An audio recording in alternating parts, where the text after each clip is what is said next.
ফুলকপি কষায় নিলাম টমেটো দিয়ে। এখন মাছগুলো দিয়ে দিচ্ছি, কাঁচামরিচ দিয়ে দিলাম, পরিমাণ মতো পানি দিয়ে দিব।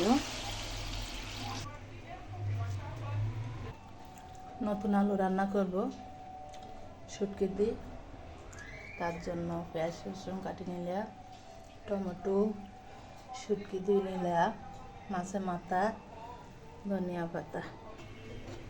মাছের মাথা দিয়ে দিচ্ছি, শুটকি, টমেটো, পেঁয়াজ রসুন, আলু দিয়ে দিব।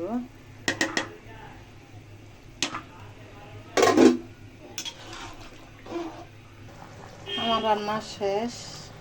এইভাবে বাসায় ট্রাই করবেন। সবাইকে দেখার জন্য ধন্যবাদ ভিডিওটা।